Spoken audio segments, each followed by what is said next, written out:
London AIM-listed Ariana Resources has just produced interims to the 30th of June 2019, showing revenues up 28% over the same period last year to 16.3 million sterling, delivering a more than doubling in pre-tax profit of just over 6 million. These numbers are driven in part by a 14% rise in production and a rise, of course, in the price of gold. Dr Kerim Sener is Chief Executive. He joins us now. Welcome. Pleased to join you, Jeremy. We must be mindful of the fact, of course, that the production comes through with a deal where you've got a 50% share. So we halve those numbers, I suppose, those numbers, which is attributable to shareholders. That's right. But what's your message coming out of this first half of the year? Well, I think it's just showing the company's going from strength to strength operationally with its joint venture partners, Procer Construction. We've got a great team on site. They're delivering continuously. Every quarter there's another little improvement, incremental improvement in the way that we're operating. Production has gone, last year was 27,000 ounces. This year we're on target for 25,000 ounces, possibly a little better. Yeah, what about the cost per ounce as the efficiencies improve? Cost per ounce, again, we're doing very well there. So that has ranged from about $350 per ounce to sub 500 over the last few quarters. So we're doing very well. Do you see some more potential downside in the cost base? Are you working on that, or are you concentrating on other So areas? it's important to bear in mind that as the mine gets older and we start mining some of the satellite pits, we'll see the grades come down, and as the grades come down, the sort of converse effect of that is on the cash cost of production. So there'll be some balancing out there. So we'll see costs rise over time, but we're expecting still to be performing very well in the years ahead. Yes, of course, you've got a bit of margin to play with there. But you are still drilling Kiziltepe, aren't you? My understanding is that you're still finding resource. We are, yes, and fortunately, wherever we drill, we seem to find more veins. Is it as good as the original drill holes? It's so far, based on the drilling that we've been doing in Arzu North and Deria, some of those results are starting to come back, and we'll be announcing those results to the market in due course. But we're very pleased with what we've seen in the drill core, and from the results of the XRF analyses that we've undertaken on the drill core, we know what to expect. And it's all coming together very nicely. That will then feed on into a new resource update and indeed a reserve update later in the year. Yeah. Just going back to the production and so forth, how has the third quarter started going into the second half of this year? Because I mentioned the fact that you've seen an uplift in production and, of course, an improvement in the price of gold. But subsequent to the 30th of June, we've seen gold take another leg higher. I think it's up about 5 or 6% now since that date. So how is that playing through? Playing very positively, and we'll see a real positive impact on revenue over this Q3 quarter. We'll be announcing the Q3 preliminary numbers by mid this month, and then by mid-November we'll announce the financial results of the quarter. But in terms of gold output from the operation, we're still very much on track. As I said, we will almost certainly meet guidance this year. And I think because of the rise that we've seen in the gold price, and indeed an incremental rise in silver as well, I think we're in a very strong shape. We've spoken about the production side. You've got at Tavsan within the Red Rabbit project, you've got Tavsan. That's right. That is not producing yet. How far down the track are you to getting a meaningful sort of result in view? Sure. So that all links back to the environmental impact assessment that we're undertaking on Tavsan with our JV partners. That's very much in process and nearing completion. Towards the end of this year, we'll have that complete, submitted. And then that starts the process of local consultation meetings and permitting.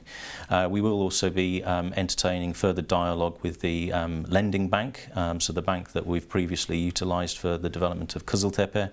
Almost certainly we'll be speaking to them again in relation to a loan facility for the purposes of developing the Tavsan site.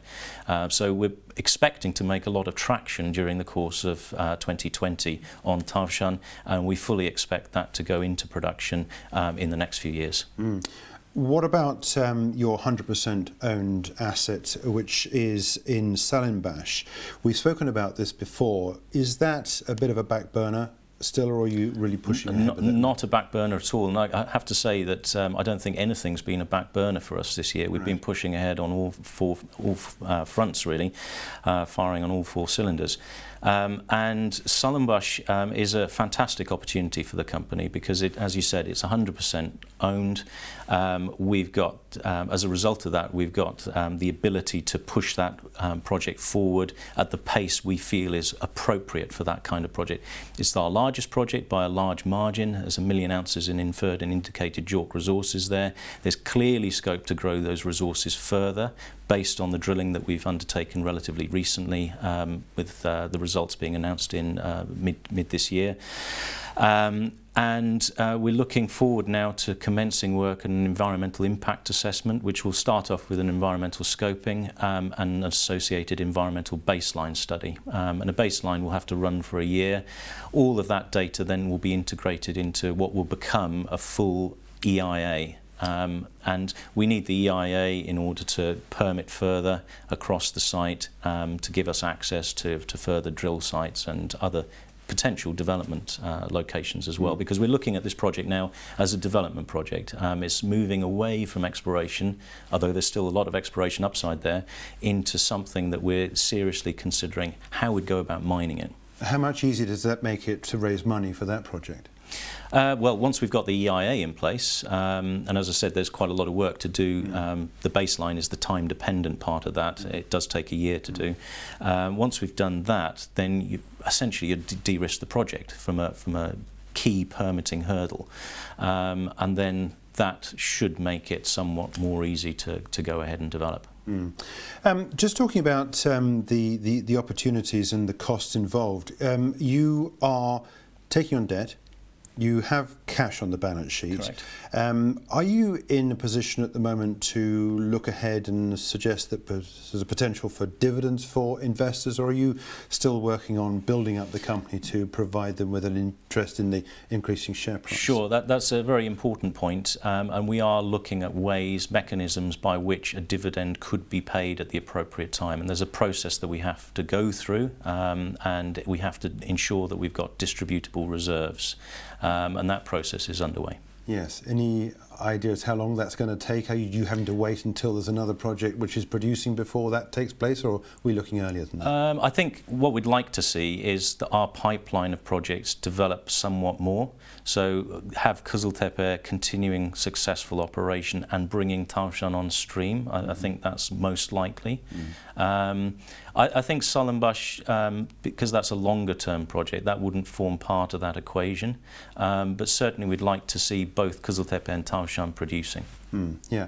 So what are we going to be talking about in 6 months' time when you're back for the full year? Well, I hope to be able to say a lot more about how the production has gone for the full year. I hope to be able to say that we've achieved that guidance figure and hopefully somewhat better. We should ensure that the grades going through the process plant from the satellite pits at Arzu North and Derya, that grade is continuing to be maintained, and that will give some guidance on future production. We'll have a lot more to say about Tavşan, obviously the resource estimate on Kiziltepe, and further work that we've been doing on Sullenbusch. Okay, well, good luck, and we look forward to speaking to you at that point. To it. Thank you. Kerim, thanks indeed for joining us. Kerim Sener is Chief Executive of Ariana Resources with that gold asset in Turkey.